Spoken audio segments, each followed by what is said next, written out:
आणि त्र्यंबकेश्वर असतील सगळे नागरिक, नाशिककर असतील, हे आम्ही सगळे मिळून हे आमचं घरचं कार्य आहे असं समजून आम्ही हा कुंभमेळा अतिशय यावेळेला सुंदर सुरक्षित या ठिकाणी करणार आहोत. आणि सगळ्या नुसत्या देशात नाही तर जगभर या कुंभमेळ्याचा नावलौकिक कसा जाईल, लोक याचं कौतुक कसं करतील, ते आपण या ठिकाणी बघाल.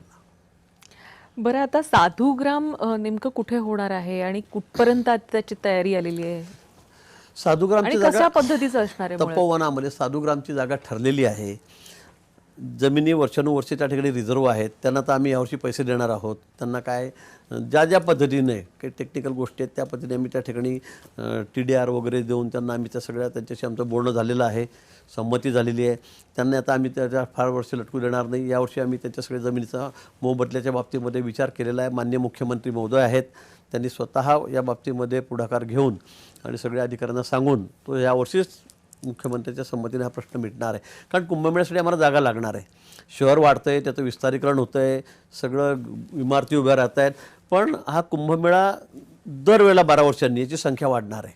मागच्या वेळेला 4 होती, तर यावेळेला 12 कोटी होतील, 10 कोटी होतील, पुढच्या वेळेला 15 होतील, 20 कोटी होतील, काही सांगता येत नाही. त्र्यंबकेश्वरची तीच परिस्थिती आहे. आणि म्हणून जागा यात महत्त्वाची आहे. मग खूप व्यवस्था निर्माण कराव्या लागतात. येणाऱ्या लोकांसाठी सगळ्या व्यवस्था कराव्या लागतात. साधू संत आखाडे आहेत, 13 आखाडे आहेत. हजारो लाखात सगळे साधू संत देशभरातून त्या ठिकाणी येतात.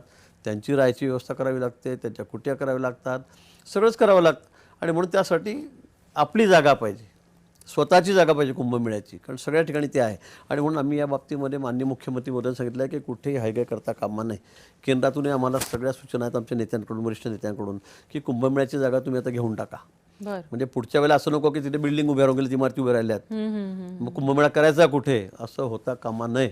आणि म्हणून यावेळेला आम्ही ती जागा आता खरेदी करतो आहोत, घेणार आहोत.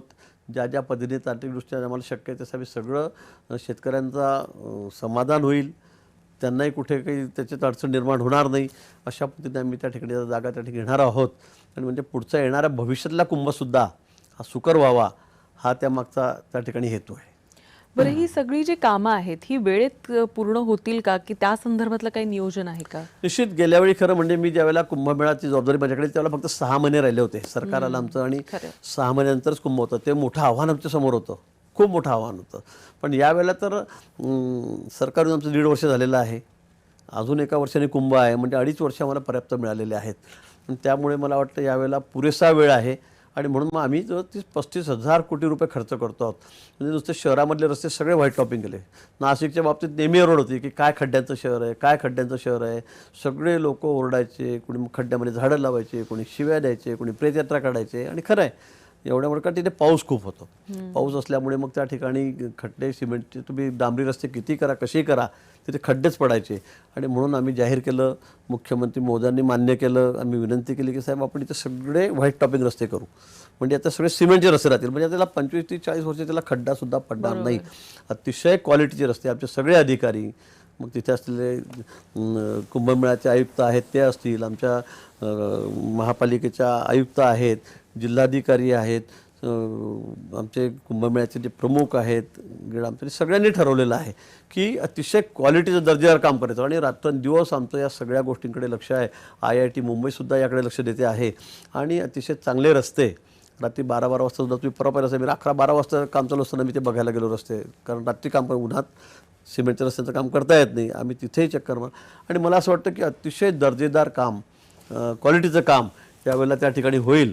आणि त्यातून नाशिकचा सगळ्यात महत्त्वाचा तो कायमस्वरूपी रस्त्यांचा प्रश्न आहे तो सुद्धा सुटेल. ब्रिज आहेत त्या ठिकाणी, सगळ्याच STP प्लॅन असेल, घाट असेल, ही सगळी कामं अगदी वेळेत पूर्ण होतील. कुठलंच काम नाही. तर नाशिक त्र्यंबकेश्वर रस्ता मागच्या वेळेला जाम झाला, त्यामुळे लोकांना नाशिकहून त्र्यंबकेश्वरपर्यंत पायी जावं लागलं. पायी जावं लागलं 40-40 किलोमीटर. कसे गेलेत लोक बघा तुम्ही, एवढ्या ठिकाणी सगळे आबाल वृद्ध सगळे बिचारे पायी गेले.